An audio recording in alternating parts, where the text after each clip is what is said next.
English learners. Welcome back to Social English. your cozy little place to build your English confidence. I'm May. Hello, May, and hello, everyone. I'm Jay. How are you today, May? I'm doing really well, Jay. Actually, I just had a really interesting moment this morning. I was texting a friend, and I used the word would like 4 times in 3 sentences. Really? 4 times? I didn't even notice when people use would that much. Right? That's the thing. Native speakers use would all the time, and most learners think it only has 1 or 2 meanings. But today, Jay, we're going to show everyone that would is actually one of the most powerful words in English. Oh, wow. Okay, I'm excited. And a little nervous. How many uses does it have? 10. We're covering all 10 uses of would today, with real examples, real stories, and 0 boring grammar textbook stuff. Yes, that's what I love about this show. Okay, May, before we start, I think we should tell our listeners something important. Oh, good idea. Go ahead, Jay. If this podcast helps you learn English in a fun way, please subscribe to our channel, hit the like button, turn on notifications, and share this with a friend who's learning English. It really helps us make more episodes for you every single day. Every single day. We work hard for you, so that little like button means the world to us. Okay, let's dive in. Are you ready, Jay? Ready, let's go. All right, so let's start with use number 1. And this one, everyone already knows a little bit. We use would for imaginary or hypothetical situations, things that are not real, not happening right now, just in your imagination. Oh, like, if I had $1 million, I would travel the world. Exactly. Perfect example. You don't have $1 million right now. Sorry, Jay. But you're imagining what life would be like. That's the hypothetical would. It lives inside if I would sentences. So it's like a dream sentence. Yes, a dream sentence. I love that. You know, I always say, if I could live anywhere, I would live by the beach. Do I live by the beach right now? No, but in my imagination, absolutely. Okay, I love that. So use number 1 is would for imaginary situations. Got it. What's number 2? Number 2, we use would to talk about past habits, things you did regularly in the past but you don't do anymore. Wait, I thought we used used to for that. Great question. You can use both. Used to and would are actually interchangeable for past habits.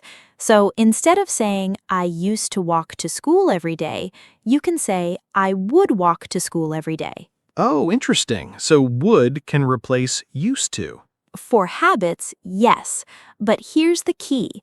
Only for actions, not for states. So you can say, I would walk to school. That's an action. But you can't say, I would be very shy. For states, you need used to be. Oh, okay. That's a sneaky little rule.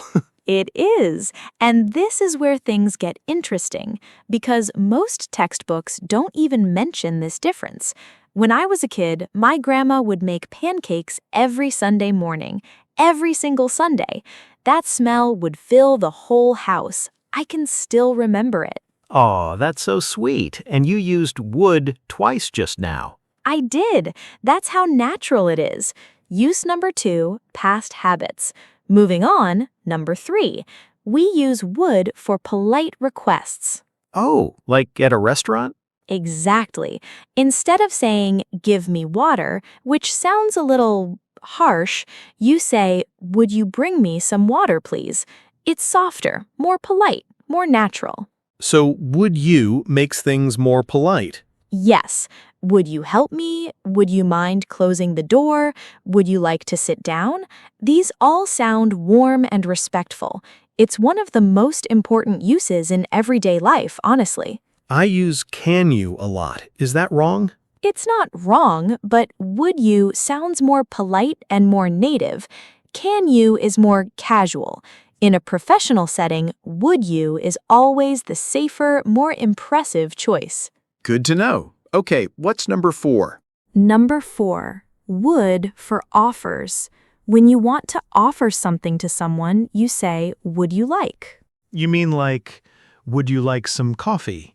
Yes, that's the classic one. Would you like to join us? Would you like some help? It's gentle. It gives the other person a choice without pressure. Very different from just saying, do you want coffee? Which is fine, but would you like coffee feels warmer, more welcoming. It really does sound different, like more caring. Exactly. And you know what's funny? I notice this every time I'm at a nice cafe or hotel. The staff always says, would you like anything else? Never, do you want more? That little word would carries so much warmth. Wow, I never noticed that before.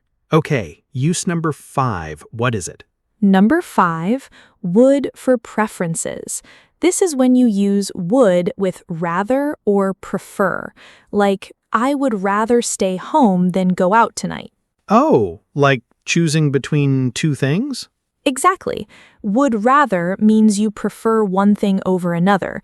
I would rather drink tea than coffee. She would rather walk than take the bus. It's very common in natural conversation. I would rather sleep than study sometimes. Can I say that? Yes, that is a perfect and very honest sentence. And this connects to would prefer too. I would prefer to stay home. Same meaning, slightly different structure. So would rather and would prefer both show preference. Got it. Okay, May, we're at number 6. We're halfway through. Wait, actually more than halfway. We're flying through these. Okay, number 6. Would for predictions or expectations about the past. This one is a little more advanced, but stick with me. Uh-oh. Okay, I'm listening carefully. So imagine this. You come home and you see an empty plate on the table. You think, oh, my brother was here. He would have eaten all the food. You weren't there, you didn't see it, but based on what you know, your brother loves food, you make a prediction about what probably happened in the past. Oh, so would have is like guessing what happened before. Yes, would have arrived by now. He would have known the answer. These are logical predictions about the past. You're not 100% sure, but you're pretty confident based on the situation. That's actually really useful, like detective thinking. Yes, exactly like a detective. She would have left early, she would have taken the train. You're building a picture from clues. I love that, Jade. Detective thinking. Okay, I'm feeling smart. What's number 7? Number 7. Would to report what someone said. This is called reported speech, and this one is super common. Like when you tell someone what another person said? Yes, so imagine your friend says, I will call you tomorrow. Later, you tell someone else, she said she would call me tomorrow. You change will to would in reported speech. Oh, so will becomes would when you're reporting. Exactly. Direct speech, I will help you. Reported, he said he would help me. It's one of those grammar shifts that happens automatically when you're reporting, and once you know it, you'll hear it everywhere. I think I've been doing this wrong for a long time. I probably just kept saying will when I should say would. Most learners do, but now you know. And honestly, once you notice this, you cannot unnotice it. You'll hear it in movies, TV shows, everywhere. This is where things really start to click. Okay, number 8? Number 8. Would to talk about something someone refused to do. This is a really interesting and underused one. Refused? Like they didn't want to do it? Yes, the car wouldn't start. He wouldn't listen to me. She wouldn't stop talking. Here, wouldn't shows refusal or something just not cooperating, even if it's not a person. Wait, the car wouldn't start? The car can refuse? I know, right? It sounds funny, but we actually say this in English. The door wouldn't open, the computer wouldn't turn on. It's like we give objects a personality, they're being stubborn. Oh, that's so funny. English is weird sometimes. It really is, but this use is everywhere in native conversation, especially when you're telling a frustrating story. I was late because the taxi wouldn't come and the app wouldn't work. You know that feeling. Oh, absolutely. That's very relatable. Okay, number 9. We're almost done. Number 9, would in first conditional with a little twist. Actually, let me explain this differently. Sometimes we use would to make a request sound more indirect and less demanding. It's softer than asking directly. Like an example? Sure. Instead of tell me the answer, you say, I would appreciate it if you told me the answer. Or instead of stop doing that, you say, I would prefer it if you didn't do that. You wrap the request in would to soften the impact. Oh, so it's like using wood as a cushion. Yes, a cushion. I love that word for it. You're still asking for something, but you're being gentle about it. Very useful in professional emails, in formal conversations, or even when you're talking to someone you respect. I need to use this in emails more. I always sound too direct in emails. We all do. But I would appreciate your reply at your earliest convenience. That sounds so professional and warm at the same time. Much better than please reply fast. Okay, and the final one. Use number 10. What is it? Use number 10, and this is a beautiful one. Would for expressing a wish or a desire, often with a little emotion behind it. Like wishing for something? Yes, I would love to visit Japan one day. I would hate to miss this opportunity. I would like to thank everyone for coming. These sentences carry genuine feeling. It's not just polite, there's real emotion in there. Oh, so would love, would hate, would like, those are all expressing real feelings. Exactly. And this is how native speakers express desire without sounding too aggressive or too demanding. I want to go is fine, but I would love to go, that sounds warm, genuine, full of heart. I would love to be fluent in English someday. And you will be, Jay. You already are, more than you think. And that sentence right there, perfect use of would. You just naturally used number 10. I did? I didn't even think about it. That's the goal, right? When you stop thinking about grammar and you just speak, that's when you know it's working.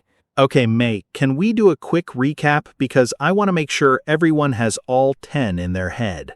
Yes, great idea. Okay, quickly. Number 1, imaginary situations.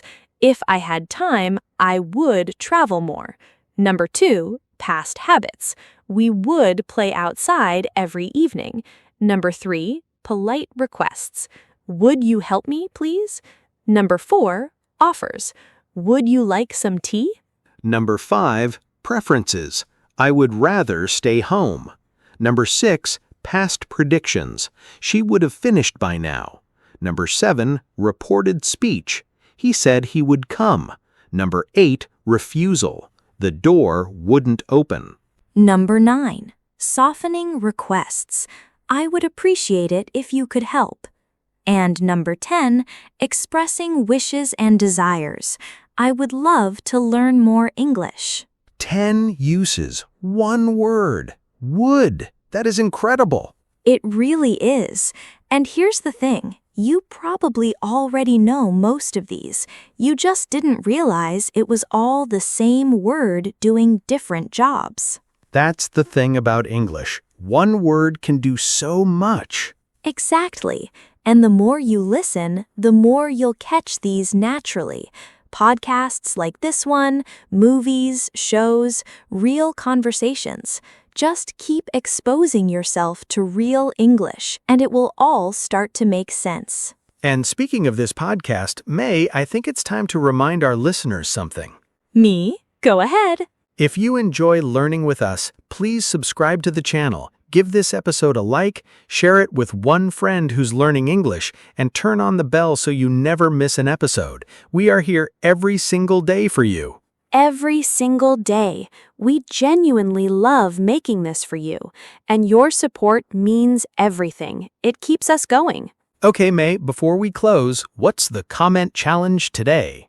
Ooh, I love this part. Okay, here it is. Write a sentence in the comments using would. Any use. Pick your favorite from today.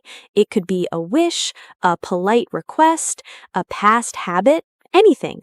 Let us see what you come up with.